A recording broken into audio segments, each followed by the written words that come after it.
Hey everybody. I know I'm a mess. I feel like a mess. So that means it's scripture time. Uh we're back in the story of David in 2nd Samuel of the King James version of the Bible. I have gotten to the point where my scriptures can hold themselves open. I don't have to hold down this spot. So that's pretty cool. We're steadily moving along through my goal. And we'll just jump right on into it. Sorry. All right. Chapter 11. David lies with Bathsheba, and she conceives. He then arranges for the death in battle of her husband, Uriah. And it came to pass, after the year was expired, at the time when kings go forth to battle, that David sent Joab and his servants with him, and all Israel, and they destroyed the children of Ammon and besieged Rabbah. But David tarried still at Jerusalem. And it came to pass in an evening tide that David arose from off his bed and walked upon the roof of the king's house. And from the roof he saw a woman washing herself, and the woman was very beautiful to look upon.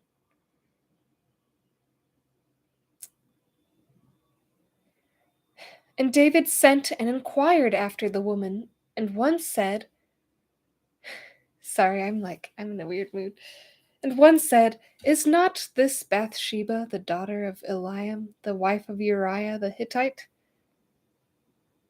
Aw, thank you so much, Ivan. I don't know why I'm inclined to say Yvonne. Uh, yeah, that's a nice thing for you to say. Um, I had a hard night sleeping. I was supposed to go donate blood this morning, and I couldn't sleep very well, and then it was raining buckets outside, and so I'm just feeling disappointed in myself for canceling the appointment, but we'll just get through the reading and hopefully I'll feel better by the end of it. So thank you so much. I really appreciate that. Oh, thank you. And I hope you do as well. So I'm gonna get right back into reading. Uh, and hopefully I'm not gonna I don't know, I feel like I'm in a weird mood, so we'll just get right back into it. And I love you always put the cowboy hat. I love it so much. um, let's see. So yeah, he sees the woman washing herself. And David sent and inquired after the woman, and one said, Is not this Bathsheba, the daughter of Eliam, the wife of Uriah the Hittite? And David sent messengers and took her, and she came in unto him, and he lay with her. For she was purified from her uncleanness, and she returned unto her house. And the woman conceived, and sent and told David, and said, I am with child. And David sent to Joab, saying, Send me Uriah the Hittite. And Joab sent Uriah to David. And when Uriah was come unto him, David demanded of him how Joab did, and how the people did, and how the war prospered. And David said to Uriah, Go down to thy house, and wash thy feet. And Uriah departed out of the king's house, and there followed him a mess of meat from the king. Let's see. Oh, it says a portion of food. uh, But Uriah slept at the door of the king's house with all the servants of the Lord and of his Lord, and went not down to his house. And when they had told David, saying, Uriah went not down unto his house, David said unto Uriah, Camest thou camest thou not from thy journey? Why then didst thou not go down unto thy house? And if I was Uriah, I'd feel pretty suspicious by now. Uh yeah. Why is the king so concerned about me going home? Ah, David, you're trying to hide your wrongdoings. And Uriah said unto David, The ark and Israel and Judah abide in tents, and my lord Joab and the servants of my lord are encamped in the open fields. Shall I then go into mine house to eat and to drink, and to lie with my wife, as thou livest and as thy soul liveth? I will not do this thing. And David said to Uriah, Tarry here today also, and tomorrow I will let thee depart. So Uriah abode in Jerusalem that day and the morrow. Called him, he did eat and drink before him, and he made him, and at even he went out to lie on his bed with the servants of his lord, but went not down to his house. And it came to pass in the morning that David wrote a letter to Joab, and sent it by the hand of Uriah. And he wrote in the letter, saying, Set ye Uriah in the forefront of the hottest battle, and retire ye from him, and he may be smitten and die. And it came to pass, when Joab observed the city, that he assigned Uriah into a place where he knew that valiant men were. And the men of the city went out and fought with Joab, and there fell some of the people of the servants of David, and Uriah the Hittite died also. Then Joab sent and told David all the things concerning the war, and charged the messenger, saying, When thou hast made an end of telling the matters of the war unto the king, and if so be that the king's wrath arise, and he say unto thee, Wherefore approached ye so nigh unto the city when ye did fight? Knew ye not that they would shoot from the wall? Who smote Abimelech the son of Jerubasheth? Did not a woman cast a piece of a millstone upon him from the wall, that he died in Thebez? Why went ye nigh the wall? Then say thou, Thy servant Uriah the Hittite is dead also. So the messenger went and came and shewed David all that Joab had sent him for. And the messenger said unto David, Surely the men prevailed against us, and came out unto us into the field, and we were upon them even unto the entering of the gate. And the shooters shot from off the wall upon thy servants, and some of the king's servants be dead, and thy servant Uriah the Hittite is dead also. Then David said unto the messenger, Thus shalt thou say unto Joab, Let not this thing displease thee, for the sword devoureth one as well as another. Make thy battle more strong against the city, and overthrow it, and encourage thou him. And when the wife of Uriah heard that Uriah her husband was dead, she mourned for her husband. And when the morning was past, David sent and fetched her to his house, and she became his wife, and bare him a son. The thing that David had done displeased the Lord. Yeah.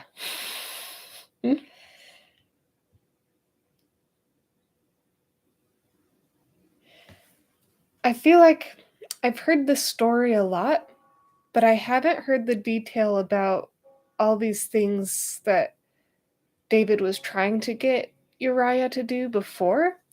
And it makes a lot more sense that he would do those before just sending him off to be killed. Because he was trying to hide what he'd done by having Uriah be with his wife, and Uriah wasn't going to do that for whatever reason. I think probably because there's a battle going on. And so he just decides, I'm going to send him to the front lines and get him killed. Oh, David. So now we're in chapter 12 of 2 Samuel. And let's see. Okay, so there's a total of 24 chapters. We'll see how far I can get today. Nathan tells David the parable of the ewe lamb. The Lord gave many wives to David, who is now cursed for taking Bathsheba. David fasts and prays for his son, but the Lord takes him. Solomon is born. David conquers the royal city of the Ammonites. And the Lord sent Nathan unto David, and he came unto him, and said unto him, There were 2 men in one city, the one rich and the other poor. The rich man had exceeding many flocks and herds, but the poor man had nothing, save one little ewe lamb, which he had bought and nourished up, and it grew up together with him. And with his children it did eat of his own meat, and drank of his own cup, and lay in his bosom, and was unto him as a daughter. And there came a traveler unto the rich man, and he spake to take of his own flock and of his own herd, to dress for the wayfaring man that was come unto him, but took the poor man's lamb, and dressed it for the man that was come to him. And David's anger was greatly kindled against the man. And he said to Nathan, As the Lord liveth, "The man that hath done this thing shall surely die. And he shall restore the lamb fourfold, because he did this thing, and because he had no pity." And Nathan said to David, "Thou art the man. Thus saith the Lord God of Israel, I anointed thee king over Israel, and I delivered thee out of the hand of Saul. And I gave thee thy master's house and thy master's wives into thy bosom, and gave thee the house of Israel and of Judah. And if that had been too little, I would moreover have given thee unto thee such and such things. Wherefore hast thou despised the commandment of the Lord, to do evil in his sight? Thou hast killed Uriah the Hittite with the sword, and hast taken his wife to be thy wife, and hast slain him with the sword of the children of Ammon. Now therefore the sword shall never depart from thine house, because thou hast despised me, and hast taken the wife of Uriah the Hittite to be thy wife.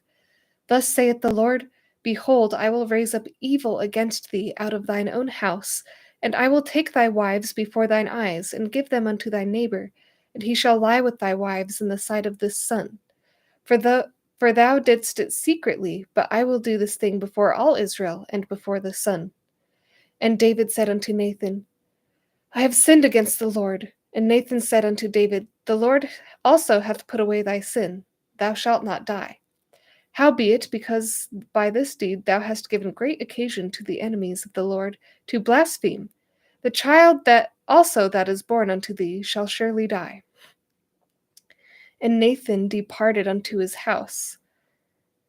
And the Lord struck the child that Uriah's wife bare unto David, and it was very sick. David therefore besought God for the child, and David fasted and went in and lay all night upon the earth. And the elders of his house arose and went to him, to raise him up from the earth, but he would not, neither did he eat bread with them. On the 7th day that the child died, and the servants of David feared to tell him that the child was dead, for they said, Behold, while the child was yet alive, and he would not hearken unto our voice, how will he then vex himself if we tell him that the child is dead? But when David saw that his servants whispered, David perceived that the child was dead. Therefore David said unto his servants, Is the child dead? And they said, He is dead. Then David arose from the earth, and washed and anointed himself, and changed his apparel, and came into the house of the Lord and worshipped. Then he came to his own house, and when he required, they set bread before him, and he did eat. Then said his servants unto him, What thing is this that thou hast done? Thou didst fast and weep for the child while it was alive, but when the child was dead, thou didst rise and eat bread. And he said, While the child was yet alive, I fasted and wept, for I said, Who can tell whether God will be gracious to me that the child may live? But now he is dead. Wherefore should I fast? Can I bring him back again? I shall go to him, but he shall not return to me. And David comforted Bathsheba his wife, and went in unto her, and lay with her. And she bare a son, and he called his name Solomon, and the Lord loved him. And he sent by the hand of Nathan the prophet, and he called his name Jedediah, because of the Lord.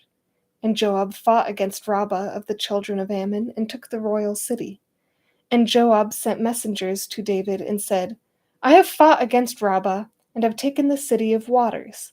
Now, therefore, gather the rest of the people together, and encamp against the city, and take it, lest I take the city, and it be called after my name.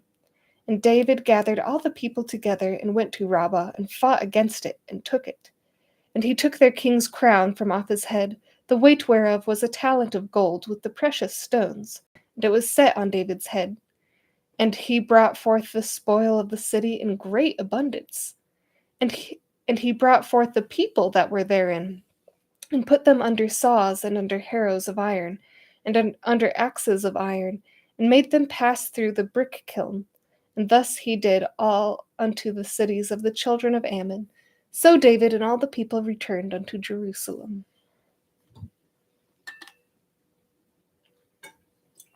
Okay. And now we're in chapter 13 of 2 Samuel. Amnon desires Tamar, his sister, and forces her. He is slain by Absalom's command. Absalom flees to Geshur. And it came to pass after this that Absalom, the son of David, had a fair sister, whose name was Tamar, and Amnon, the son of David, loved her. And Amnon was so vexed that he fell sick for his sister Tamar, for she was a virgin, and Amnon thought it was hard for him to do anything to her. But Amnon had a friend whose name was Jonadab, the son of Shimeah, David's brother. And Jonadab was a very subtle man. And he said unto him, Why art thou, being the king's son, lean from day to day? Wilt thou not tell me? And Amnon said unto him, I love Tamar, my brother Absalom's sister. And Jonadab said unto him, Lie thee down on thy bed, and make thyself sick. And when thy father cometh to see thee, say unto him, I pray thee, let my sister Tamar come, and give me meat, and dress the meat in my sight, that I may see it, and eat it at her hand. Amnon lay down and made himself sick. And when the king was come to see him, Amnon said unto the king, I pray thee, let Tamar my sister come, and make me a couple of cakes in my sight, that I may eat at her hand. Then David sent home to Tamar, saying, Go now to thy brother Amnon's house, and dress him meat. So Tamar went to her brother Amnon's house. And he was laid down, and she took flour and kneaded it, and made cakes in his sight, and did bake the cakes. And she took a pan and poured them out before him. But he refused to eat. And Ammon said, Have out all men from me. And they went out every man from him. And Amnon said unto Tamar, Bring the meat into the chamber, that I may eat of thine hand. And Tamar took the cakes which she had made, and brought them into the chamber to Amnon her brother. When she had brought them unto him to eat, he took hold of her, and said unto her, Come lie with me, my sister. And she answered him, Nay, my brother, do not force me, for no such thing ought to be done in Israel. Do not thou this folly. And I, whither shall I cause my shame to go? And as for thee, thou shalt be as one of the fools in Israel. Now therefore, I pray thee, speak unto the king, for he will not withhold me from thee. Howbeit he would not hearken unto her voice, but being stronger than she, forced her, and lay with her. Then Amnon hated her exceedingly, so that the hatred wherewith he hated her was greater than the love wherewith he had loved her. And Amnon said unto her, Arise, be gone. And she said unto him, There is no cause. This evil in sending me away is greater than the other than thou didst unto me. But he would not hearken unto her. Then he called his servant that ministered unto him, and said, Put now this woman out from me, and bolt the door after her. And she had a garment of divers colors upon her, for which such robes were the king's daughters that were virgins apparelled. Then his servant brought her out, and bolted the door after her. And Tamar put ashes on her head, and rent her garment of divers colors that was on her, and laid her hand on her head, and went on crying. And Absalom her brother said unto her, Hath Amnon thy brother been with thee? But hold now thy peace, my sister, he is thy brother, regard not this thing. So Tamar remained desolate in her brother Absalom's house. But when King David heard of all these things, he was very wroth. And Absalom spake unto his brother Amnon, neither good nor bad, for Absalom hated Amnon, because he had forced his sister Tamar. And it came to pass after 2 full years that Absalom had sheep shearers in Baal Hazor, which is beside Ephraim. And Absalom invited all the king's sons. And Absalom came to the king and said, Behold, now thy servant hath sheep shearers. Let the king, I beseech thee, and his servants go with thy servant. And the king said to Absalom, Nay, my son, let us not all go now, lest we be chargeable unto thee. And he pressed him, howbeit he would not go, but blessed him. Then said Absalom, If not, I pray thee, let my brother Amnon go with us. And the king said unto him, Why should he go with thee? But Absalom pressed him, that he let Amnon and all the king's sons go with him. Now Absalom had commanded his servants, saying, Mark ye now when Amnon's heart is merry with wine. And when I say unto you, Smite Amnon, then kill him. Fear not, have I not commanded you? Be courageous and be valiant. And the servants of Absalom did unto Amnon as Absalom had commanded. Then all the king's sons arose, and every man gat him up upon his mule, and fled. And it came to pass, while they were in the way, the tidings came to David, saying, Absalom hath slain all the king's sons, and there is not one of them left. Then the king arose and tare his garments, and lay on the earth, and all the servants stood by with their clothes rent. And Jonadab, the son of Shimeah, David's brother, answered and said, Let not my lord suppose that they have slain all the young men, the king's sons, for Amnon only is dead. For by the appointment of Absalom, this hath been determined from the day that he forced his sister Tamar. Now therefore let not my lord the king take this thing to his heart, to think that all the king's sons are dead, for Amnon only is dead. But Absalom fled, and the young man that kept the watch lifted up his eyes and looked, and behold, there came much people by the way of the hillside behind him. And Jonadab said unto the king, Behold, the king's sons come, as thy servant said, so it is. And it came to pass, as soon as he had made an end of speaking, that behold, the king's sons came, and lifted up their voice and wept. And the king also and all his servants wept very sore. But Absalom fled and went to Talmai, the son of Ammihud, king of Geshur. And David mourned for his son every day. So Absalom fled and went to Geshur, and was there 3 years. And the soul of King David longed to go forth unto Absalom, for he was comforted concerning Amnon, seeing he was dead. What a story. Now we're in chapter 14 of 2 Samuel. Joab arranges by artifice to bring Absalom home after 3 years. After 2 more years, Absalom sees the king, and they are reconciled.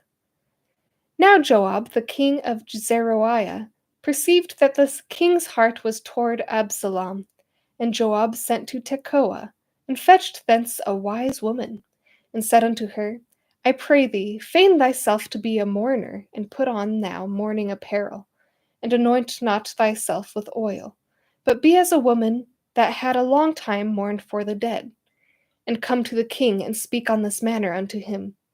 So Joab put the words in her mouth, and when the woman of Tekoa spake to the king, she fell on her face to the ground, and did obeisance, and said, Help, O king. And the king said unto her, What aileth thee? And she answered, I am indeed a widow woman, and mine husband is dead. And thy handmaid had 2 sons, and they 2 strove together in the field, and there was none to part them, but the one smote the other, and slew him. And behold, the whole family is risen against thy handmaid. And they said, Deliver him that smote his brother, that we may kill him, for the life of his brother whom he slew, and we will destroy the heir also. And so they shall quench my coal which is left, and shall not leave to my husband, neither name nor remainder upon the earth. And the king said unto the woman, Go to thine house, and I will give charge concerning thee. And the woman of Tekoa said unto the king, My lord, O king, the iniquity be on me, and on my father's house, and the king and his throne be guiltless. And the king said, Whosoever saith aught unto thee, bring him to me, and he shall not touch thee any more. Then said she, I pray thee, let the king remember the Lord thy God, that thou wouldst not suffer any more. That thou wouldest not suffer the revengers of blood to destroy any more, lest they destroy my son. And he said, As the Lord liveth, there shall not one hair of thy son fall to the earth. Then the woman said, Let thine handmaid, I pray thee, speak one word unto the Lord the king. And he said, Say on. And the woman said, Wherefore then hast thou thought such a thing against the people of God? For the king doth speak this thing as one which is faulty, and that the king doth not fetch home again his banished. For he must needs die, and are as water spilt on the ground, which cannot be gathered up again. Neither doth God respect any person, yet doth he devise means that his banished be not expelled from him. Now therefore that I am come to speak of this thing unto my lord the king, it is because the people have made me afraid, and thy handmaid said, I will now speak unto the king. It may be that the king will perform the request of his handmaid. For the king will hear to deliver his handmaid out of the hand of the man that would destroy me and my son together out of the inheritance of God. Then thine handmaid said, The word of my lord the king shall now be comfortable. For as an angel of God, so is my lord the king to discern good and bad. Therefore the Lord thy God will be with thee. Then the king answered and said unto the woman, Hide not from me, I pray thee, this thing that I shall ask thee. And the woman said, Let my lord the king now speak. And the king said, Is not the hand of Joab with thee in all this? And the woman answered and said, As thy soul liveth, my lord the king, none can turn to the right hand or to the left, from aught that my lord the king hath spoken. For thy servant Joab he bade me, and he put all these words in the mouth of thine handmaid. To fetch about this form of speech hath thy servant Joab done this thing. And my lord is wise according to the wisdom of an angel of God, to know all things that are. And the king said unto Joab, Behold, now I have done this thing. Go therefore, bring the young man Absalom again. And Joab fell to the ground on his face, and bowed himself, and thanked the king. And Joab said, Today thy servant knoweth that I have found grace in thy sight, my lord, O king, in that the king hath fulfilled the request of his servant. So Joab arose and went to Geshur, and brought Absalom to Jerusalem. And the king said, Let him turn to his own house, and let him not see my face. So Absalom returned to his own house, and saw not the king's face. But in all Israel there was none to be so much praised as Absalom for his beauty, from the sole of his foot even to the crown of his head, where there was no blemish in him. And when he polled his head, for it was every year's end that he polled it, because the hair was heavy on him, therefore he polled it, he weighed the hair of his head at 200 shekels after the king's weight. And unto Absalom there were born 3 sons and 1 daughter, whose name was Tamar. She was a woman of fair countenance. So Absalom dwelt 2 full years in Jerusalem, and saw not the king's face. Therefore Absalom sent for Joab, to have sent him to the king. But he would not come to him, and when he sent again the second time, he would not come. Therefore he said unto his servants, See, Joab's field is near mine, and he hath barley there. Go and set it on fire. And Absalom's servants set the field on fire. Then Joab arose and came to Absalom unto his house, and said unto him, Wherefore have thy servants set my field on fire? And Absalom answered Joab, Behold, I sent unto thee, saying, Come hither, that I may send thee to the king to say, Wherefore am I good? Wherefore am I come from Geshur? It had been good for me to have been there still. Now therefore let me see the king's face. If there be any iniquity in me, let him kill me. So Joab came to the king and told him. When he had called for Absalom, he came to the king and bowed himself on his face to the ground before the king. And the king kissed Absalom.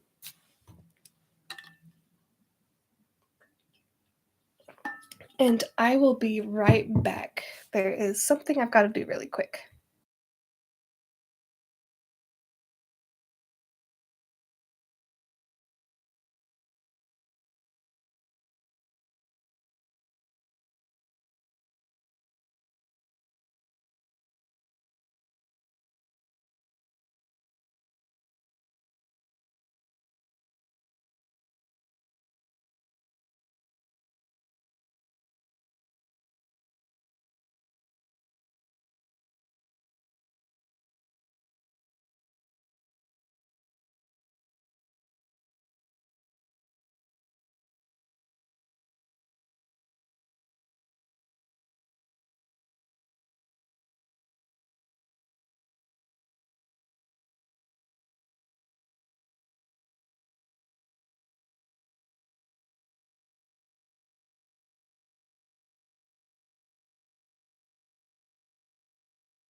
All right, sorry about that.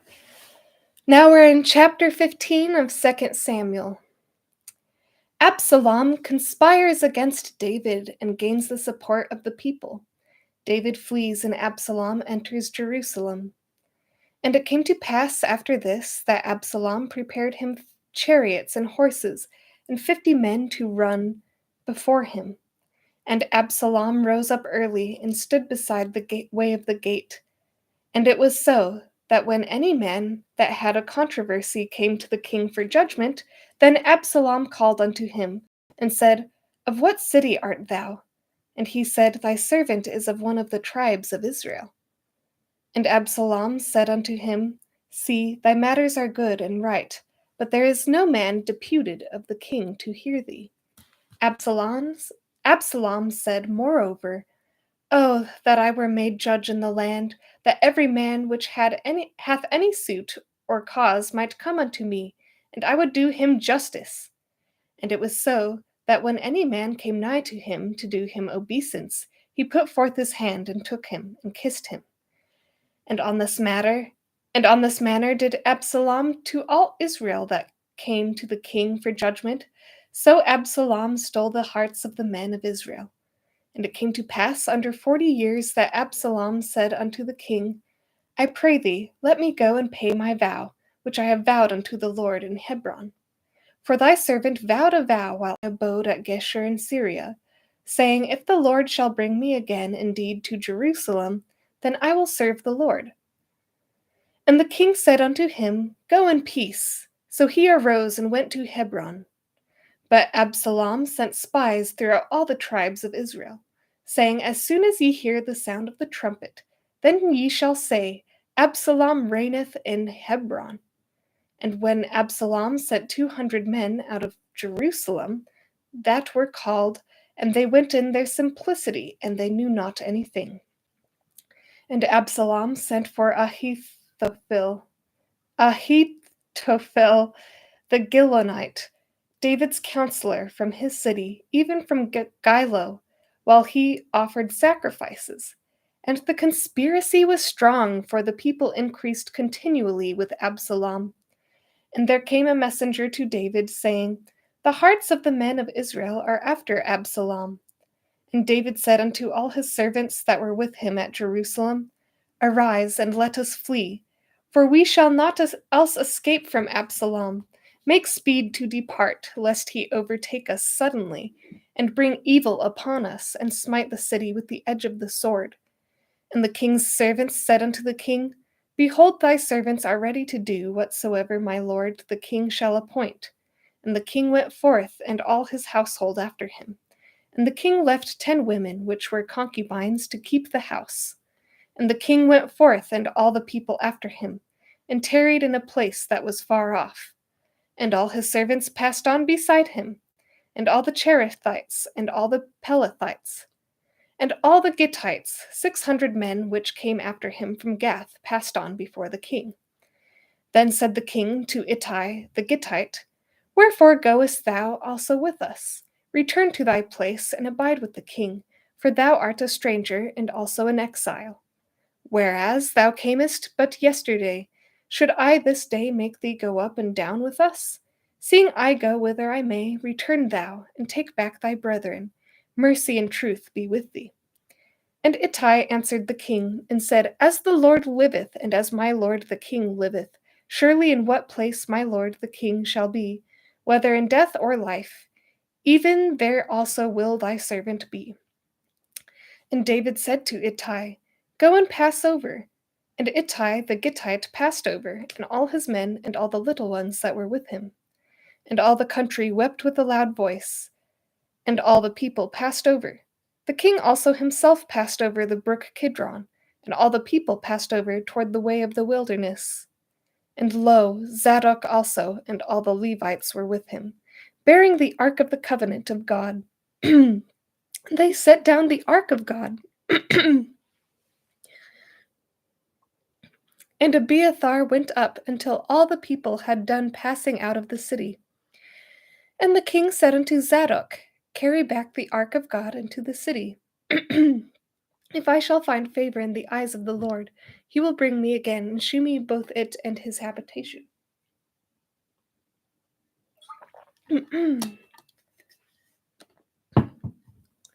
But if he thus say, I have no delight in thee, behold, here I am.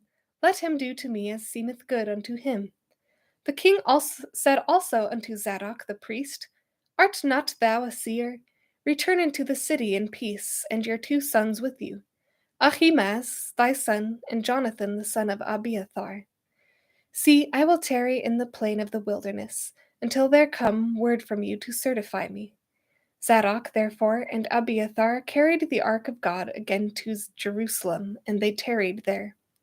And David went up by the ascent of Mount Olivet, and wept as he went up, and had his head covered. And he went barefoot, and all the people that was with him covered every man his head, and they went up weeping as they went up. And one told David, saying, Ahithophel is among the conspirators with Absalom. And David said, O Lord, I pray thee, turn the counsel of Ahithophel into foolishness. And it came to pass that when David was come to the top of the mount where he worshipped God, behold, Hushai the Archite came to meet him with his coat rent, and earth upon his head. Unto whom David said, If thou passest on with me, then thou shalt be a burden unto me. But if thou return to the city and say unto Absalom, I will be thy servant, O king, as I have been thy father's servant hitherto, so will I now also be thy servant. Then mayest thou for me defeat the counsel of Ahithophel, and thou hast not there with thee Zadok and Abiathar the priests?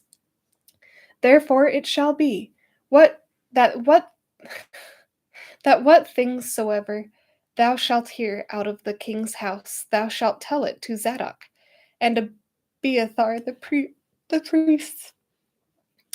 Behold, they have there with them their 2 sons, Ahimaaz Zadok's son, and Jonathan Abiathar's son.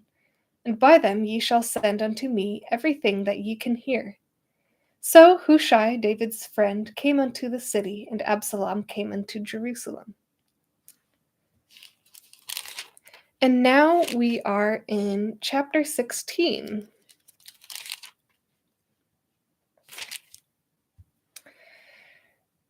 Mephibosheth is alleged to be seeking to be king. Shimei of the house of Saul curses David. Ahithophel counsels Absalom, and Absalom takes his father's concubines. And when David was a little past the top of the hill, behold, Ziba the servant of Mephibosheth met him, with a couple of asses saddled, and upon them 200 loaves of bread, and 100 bunches of raisins, and 100 of summer fruits, and a bottle of wine. And the king said unto Ziba, What meanest thou by these? And Ziba said, The asses be for the king's household to ride on, and the bread and summer fruit for the young men to eat, and the wine that such be as be faint in the wilderness may drink. And the king said, And where is thy master's son? And Ziba said unto the king, Behold, he abideth at Jerusalem, for he said, Today shall the house of Israel restore me the kingdom of my father. Then said the king to Ziba, Behold, thine are all that pertained unto Mephibosheth. And Ziba said, I humbly beseech thee that I may find grace in thy sight, my lord, O king. And when King David came to Bahurim, behold, thence came out a man of the family of the house of Saul, whose name was Shimei, the son of Gera. He came forth and cursed still as he came. And he cast stones at David and at all the servants of King David, and all the people and all the mighty men were on his right hand and on his left. And thus said Shimei when he cursed, come out, thou bloody man, and thou man of Belial. The Lord hath returned upon thee all the blood of the house of Saul, and in whose stead thou hast reigned. And the Lord hath delivered the kingdom into the hand of Absalom thy son. And behold, thou art taken in thy mischief, because thou art a bloody man. Then said Abishai the son of Zeruiah unto the king, Why should this dead dog curse my lord the king? Let me go over, I pray thee, and take off his head. And the king said, What have I to do with you, ye sons of Zeruiah? So let him curse, because the Lord hath said unto him, Curse David. Who shall then say, Wherefore hast thou done so? And David said to Abishai and to all his servants, Behold, my son, which came forth out of my bowels, seeketh my life. How much more now may this Benjamite do it? Let him alone, and let him curse, for the Lord hath bidden him. It may be that the Lord will look on mine affliction, and that the Lord will requite me good for his cursing this day. And as David and his men went by the way, Shimei went along, and the hillside over against him, and cursed as he went, and threw stones at him, and cast dust. And the king and all the people that were with him came weary, and refreshed themselves there. And Absalom and all the people of the men of Israel came to Jerusalem, and Ahithophel with him. And it came to pass, when Hushai the Archite, David's friend, was come unto Absalom, that Hushai said unto Absalom, God save the king! God save the king! And Absalom said to Hushai, Is this thy kindness to thy friend? Why wentest thou not with thy friend? And Hushai said unto Absalom, Nay, but whom the Lord and this people, and all the men of Israel choose, his will I be, and with him will I abide. And again, whom should I serve? Should I not serve in the presence of his son? As I have served in thy father's presence, so will I be in thy presence. Then said Absalom to Ahithophel, Give counsel among you what we shall do. And Ahithophel said unto Absalom, Go in unto thy father's concubines, which he hath left to keep the house, and all Israel shall hear that thou art abhorred of thy father. Then shall the hands of all that are with thee be strong. So they spread Absalom a tent upon the top of the house, and Absalom went in unto his father's concubines in the sight of all Israel. And the counsel of Ahithophel, which he counseled in those days, was as if a man had inquired at the oracle of God. So was all the counsel of Ahithophel, both with David and with Absalom. And I can't do much more today. I'm not feeling well, and I also have plenty of homework asking for my attention. So I thank you for joining with me today. And as always, thank you for joining me on this adventure. But now it's time for you to go find your own. Bye!